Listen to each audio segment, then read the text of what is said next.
ওয়া'লামু আন্নাল্লাহা মা'আল মুত্তাকিন। আল্লাহ রাব্বুল আলামিন বলেন, জেনে রাখো তোমাদের সাথে কেউ নাই। আমি আল্লাহর ভয় যদি তোমাদের অন্তরে থাকে, আমি আল্লাহ রাব্বুল আলামিন তোমাদের সঙ্গে রয়েছি। আল্লাহ রাব্বুল আলামিন অন্যত্র বলেছেন, আল্লাহু ওয়ালিয়ুল্লাযীনা আমানু ইউখরিজুহুম মিনাজ-যুলুমাতি ইলান-নূর। আপনারা জবান খুলে বলেন, অন্ধকার থেকে আলোর পথে নেওয়ার মালিক কে? ইব্রাহিম নবী শুধুমাত্র পরীক্ষা পরীক্ষা পরীক্ষা, শেষ পর্যন্ত বয়স অনেক বেশি, সন্তানও নাই।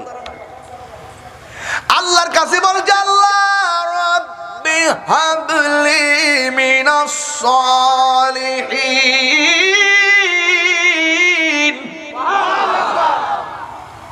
আল্লাহ তুমি তো পরীক্ষা দিতেছ, আমারে তুমি একটা নেক সন্তান দান করে দাও। আল্লাহ বলে কবুল। জোরে গনা সুবহানাল্লাহ। এবার কবুল হয়েছে কার ঘরে জানেননি? সারার ঘরে সন্তান নাই। যেই মহিলার ঘরে সন্তান হয় না তারে জিজ্ঞাসা করবেন, বোন আমার, তোমার যে সন্তান নাই, সংসার করতেছ, 2 বছর হইয়া গেছে সন্তান নাই, 8 বছর হইয়া গেছে সন্তান নাই, 12 বছর হইয়া গেছে সন্তান নাই। সমাজের অনেক মানুষ আছে, যদি মহিলার ঘরে সন্তান না হয়, অনেক সময় ধর্মের দোহাই দিয়ে, অনেক ইশারা দিয়ে কথা কয়, এর লাগে তোর ঘরে বাচ্চা হয় না, এই জন্য তোর ঘরে সন্তান হয় না। এমন কিছু মানুষ সমাজে আছে না নাই?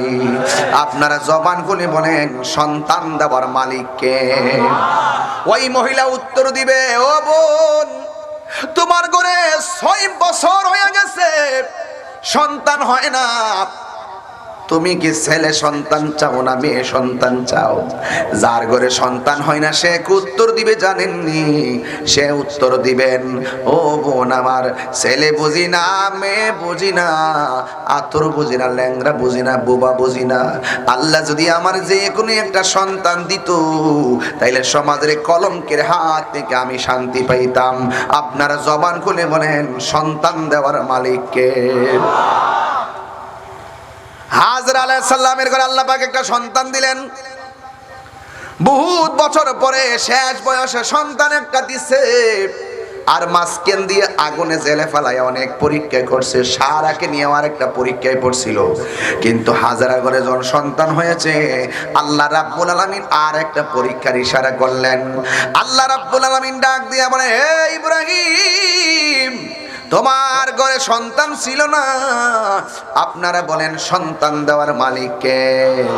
আমি আল্লাহ তোমার দোয়া কবুল করেছি, তোমাকে সন্তান দিয়েছি, কিন্তু আমি আল্লাহর নির্দেশ হলো, এই সন্তান তুমি এমন একটা জায়গায় নিয়ে যাইবা, যেই জায়গার ভিতরে কোনো মানুষ নাই, যেই জায়গার ভিতরে কোনো পাখালি নাই, যেই জায়গার ভিতরে কোনো ধরনের গাছ গাছালি নাই, এমন নীরব একটা জায়গায় চলে যাবে। নীরবে একটা জনমানবহীন শূন্য জায়গায় তুমি চলে যাবে। এই মুহূর্তে যদি আমি কাউকে বলি, এ ভাই আমার, একটা ভাঙ্গা কবরে যাইয়া রাতের বেলা সারা রাত বসে থাকেন, আপনি বলবেন পারবো না। পিসা হুজুর কইছে, কয় না পারবো না। আম্মা কইছে, কয় না পারবো না, আমার ডর লাগে। এমন একটা নীরব জায়গায় ইশারা পাইলে অনেকে যাইতে চাইবো না, কিন্তু হুকুম যখন হবে আল্লাহর, এখানে কেউ ভয় করে না। আপনারা জবান খুলে বলেন, রক্ষা করার মালিক কে? যুবক ভাইয়েরা আমার, আল্লাহ রাব্বুল আলামিন কয়, ইব্রাহিম, তোমার সন্তান নিয়া নিবিড় অরণ্যে একাকী নীরব জনমানবহীন শূন্য জায়গায় তুমি চলে যাও। এবার হাজরা আলাইহিস সালামকে সাথে লইয়া, এবার সন্তানটার সাথে নিয়ে, ছোট বাচ্চা, এমন ভাবে তিনি চলে গেছে। ওই জায়গার ভিতরে যাওয়ার পর ডানে কোনো মানুষ নাই, বামে কোনো মানুষ নাই, সামনে কেউ নাই, পিছনে কেউ নাই। ও বন্ধু, মস্কের ভিতরে শুধুমাত্র অল্প খাবার, শুধুমাত্র অল্প খাবার, শুধুমাত্র অল্প পানি, কিন্তু কেমনে এইগুলো দিয়ে তিনি কাটাবেন এই কথা বলে তিনি জনমানবহীন শূন্য একটা জায়গায় চলে গেছে। জায়গায় গিয়ে বসতে দেরি, কিছুক্ষণ পর ইব্রাহিম আলাইহিস সালাম তার স্ত্রী হাজেরাকে ডাক দিয়ে বলেন, হাজেরা, আমি তোমাকে ঘর থেকে বের করে নিয়ে এসেছি, এখানে কোনো মানুষ নাই, কেউ নাই, যার কেউ নাই তার কে আছে? ইব্রাহিম আলাইহিস সালাম কয়, হাজেরা, আমি চলে যাওয়া লাগবে, তোমাকে এখানে এমনি রেখে যাব, আমি এখান থেকে চলে যাওয়া লাগবে, তুমি তোমার সন্তান নিয়ে তুমি এখানে বসে থাকবে। হাজেরা আলাইহিস সালাম কয়, স্বামী গো, ও স্বামী, আমি হইলাম একা, আমার সন্তান একা, আপনি চলে গেলে আমি একটা মহিলা মানুষ কেমনে এই মরুভূমির বালুর মধ্যে থাকবো? স্বামী, খাবার অল্প, শেষ হয়ে গেলে আমি খাবার আনবো কোথায় থেকে? ইব্রাহিম আলাইহিস সালাম বলেন, না না, কিছু করার নাই, আমাকে যাওয়াই লাগবে। এবার হাজরা আলাইহিস সালাম বলেন, স্বামী, আপনি কি আপনার নিজের মন গড়া যাইতেছেন নাকি অন্য কোন ইশারায় যাইতেছেন? ইব্রাহিম আলাইহিস সালাম বলেন, হাজরা, আমি আমার মন গড়া যাই না গো, আমারে হুকুম করেছে একজন, জবান খুলে বলুন তিনি কে? পৃথিবীর মানুষ।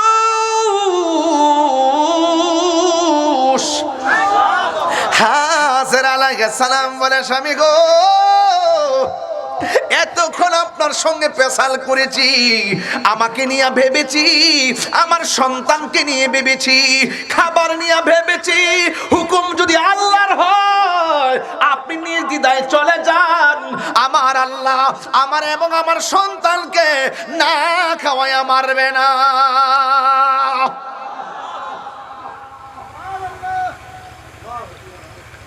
রিজিকের মালিককে।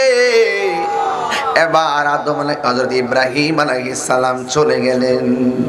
ইব্রাহিম নবী যখন চলে গেলেন, হাজেরা আলাইহিস সালাম সন্তান কিনে মরুভূমির বালিতে। আর দিনের বেলা যেমন তেমন, রাত্রটা কেমন কাটে, নাই কোনো তাবু, নাই কোনো বাড়ি, নীরবে নীরবে কেমনে কাটাই রে দুধের বাচ্চাটারে লইয়া। এবার ইব্রাহিম আলাইহিস সালাম চলে গেছে আল্লাহর হুকুমে, হিজরত করলো। আর এই দিক দিয়া খাওয়ান শেষ হইয়া গেল।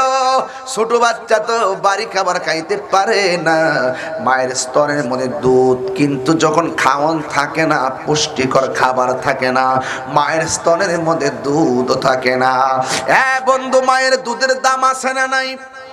হাজারা বলেছি, ঘরের ভিতরে পানি নাই, খাওয়ান নাই, কোনো কিছুই নাই, জিহ্বাটা শুকাইয়া গেছে, খাওয়ানোর অভাবে স্তনের দুধ শুকাইয়া গেছে। আমি না যেমন তেমন একদিনের জায়গায় 3 দিন না খাইয়া থাকবো, কিন্তু আমার জাদুমণির কষ্ট আমি মায়ের সহ্য হয় না। আপনারা জবন করে বলেন, নিঃস্বার্থে যেই মানুষটা ভালোবাসে ওই মানুষটার নাম কি? নিঃস্বার্থে ভালোবাসে শুধু আমার মা, ববে যার তুলনা নাই। নিঃস্বার্থে ভালোবাসে শুধু আমার মা, ববে যার তুলনা নাই। সেই মা তোমার চলে গেলে গো,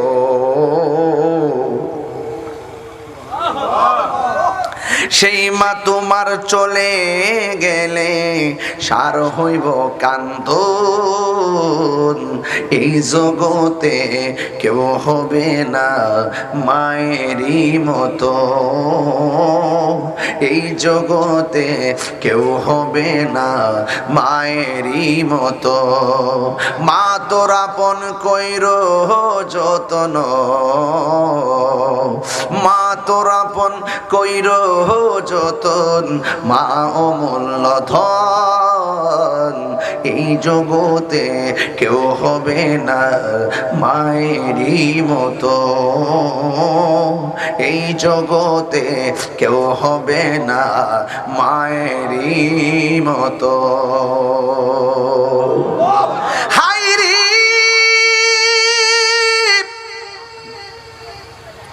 ও শুলকাটা গৌসিয়া মইনিয়া ইসলামী নবীর সুন্নি সংগঠনের বন্ধু ও আনোয়ারের বাবা মা ওই এবার হাজরা কয় আমার স্তনের মধ্যে দুধ নাই, আমার জাদুমণি কান্দে, গলা শুকাইয়া গেছে। হঠাৎ করে তাকাইয়া দেখে সামনে ঝর্ণার মতন পানি উতলাইতেছি। শাড়ি কাপড়টারে মাটির মধ্যে খেসাইয়া দৌড় দিছে, পানির ফোয়ারা দিকে দৌড় দিছে, একটা পাহাড়ে দৌড় দিছে, পাহাড়ের নাম হলো সফা। যাইয়া দেখে রৌদ্রের আলোর কারণে, তাপের কারণে বালুগুলা চিকচিক করতেছে, মূলত পানি না, মার মনটা ভাঙ্গা গেছে। হঠাৎ কইরা নিরাশার আশা করে সামনে তাকাইছে, সামনে তাকাইয়া দেখে আবার পানিগুলা ফোয়ারার মতন উঠতেছে, ঝর্ণার মতো উঠতেছে। আওলাকে সে পাগল বেশে শাড়ির কাপড়টা মাটিতে কেসরাইয়া দৌড় মারছে, যায়া দেখে সেই পাহাড়ের মধ্যে বালুগুলা রৌদ্রের কারণে চমকাইতেছে, আসলে কোনো পানি নাই। ওই দিক দিয়া সন্তান মরুভূমির বালুর উপরে একটা কাপড়ের মধ্যে শুয়ে রয়েছে সন্তান, আর এই দিক দিয়ে মা একটা সাফাতে গেল, আবার মারওয়ায় গেল। এই পৃথিবীর মধ্যে অনেকগুলা নিদর্শন আছে রে বাবা, এর মধ্যে একটা নিদর্শন হলো সাফা, আর একটা নিদর্শন হলো মারওয়া। আল্লাহ রাব্বুল আলামিন কোরআনে বলেন ইন্নাস সাফা ওয়াল মারওয়াতা মিন শাআইরিল্লাহ।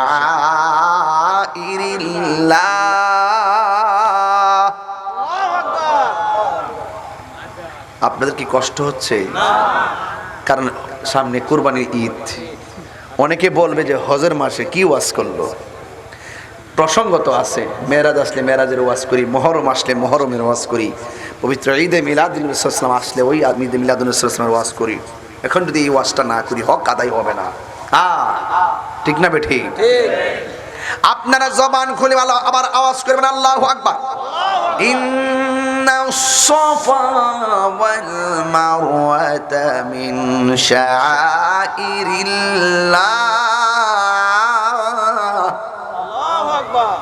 আল্লাহ রাব্বুল আলামিন বলেন নিশ্চয় সাফা এবং মারওয়া আল্লাহর নিদর্শন সমূহের মধ্যে অন্যতম নিদর্শন। এই হাজরা একবার সাফায় গেল, সাফা থেকে মারওয়া গেল, মারওয়া থেকে সাফায় আসলো, সাফা থেকে মারওয়া গেলেন। এমন ভাবে সাফা মারওয়া একবার নয়, দুইবার নয়, হযরতে হাজরা 7 বার পানি দেখে দেখে দৌড় দেয়, কিন্তু গিয়ে দেখে পানি নাই, রৌদ্রের আলোতে বালুগুলা চকচক চকচক করতেছে। এই হাজরা শেষ পর্যন্ত ওই মারওয়ার পানে বৈশা দুইটা হাত আমার আল্লাহর দরবারে বাড়াইয়া দিলেন। ইন দি মিন টাইমে সাফা পাহাড়ের মধ্যে হাত বাড়াইয়া দিলেন। এবার হাত যখন বাড়াইয়া দিলেন, আমার আল্লাহ রাব্বুল আলামিন ডাক দিয়া কয়, জিবরাইল আমার হাজরা যাইয়া বলে দে আমি আল্লাহ দূর পছন্দ করে ফেলেছি, সন্তানের কাছে যেন চলে যায়। একটা কথা খেয়াল করে দেখেন, এখনো হাজিরা গেলে মক্কায় সাফা মারওয়া দৌড়ানো লাগে, এটা আমার আল্লাহ রাব্বুল আলামিন হাজরার দূরটাকে পছন্দ করে ফেলেছে।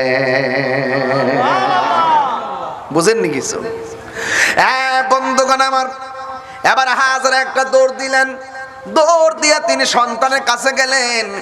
সন্তানের কাছে গিয়া দেখেন ইসমাইল আলাইহিস সালাম পা দুইটারে নাড়াইতেছে।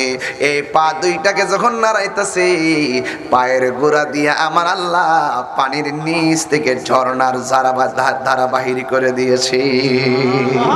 হাজারা একবার ডান দিকে বান দেয়, পানি বাম দিকে যায়, বাম দিকে বান দেয়, পানি সামনে যায়, সামনে বান দেয়, পানি পিছনে যায়। এমন ভাবে বান দিলেন, উপর থেকে আওয়াজ আসলো, হাজেরা তুমি যদি আজকে পানিকে থাম না বলতা, আমি আল্লাহ রাব্বুল আলামিন সারাটা পৃথিবী জমজমের পানি দিয়া সাজাইয়া দিতাম। ডাবের পানি দাঁড়ায়া পান করা হারাম, কূপের পানি দাঁড়ায়া পান করা হারাম, কূপের পানি দাঁড়ায়া পান করা হারাম, ওই পুকুরের পানি দাঁড়ায়া পান করা হারাম। একমাত্র একটা পানি, জমজমের পানি দাঁড়ায়া পান করা হলো সুন্নাহ। পানিটার নাম কি? জোরে কন্যা পানির নাম কি? হাজিদের একটা জমজমের নেশা আছে না নাই? হজ থেকে আসলে মানুষ একটু পানি আশা করে, কথা কন ঠিক না বেটি? পানি পানি। বিজ্ঞানীরা বলতেছেন এই পৃথিবীর মধ্যে সবচেয়ে সুস্বাদু এবং সবচাইতে বিশুদ্ধ এবং মিনারেল ওয়াটার হলো একমাত্র মর্যাদাপূর্ণ পানি। চিৎকার মেরে কোন জমজমের পানি, জোরে কোন মারহাবা। জমজমের পানি সাধারণ জিনিস না। বন্ধুগণ, এবার হযরত ইসমাঈল আলাইহিস সালামের পায়ের গুঁড়া দিয়া জমজমের পানি, এবার পানি পান করলেন। পানি যেখানে আছে মানুষও সেখানে আসে, পানি যেখানে আছে পশু পাখিও সেখানে আসে। আস্তে আস্তে সেই জায়গার ভিতরে মানুষের বসতি শুরু হয়ে গেছে। ইসমাঈল আলাইহিস সালাম ধীরে ধীরে সেই জায়গার মধ্যে বড় হইতেছে।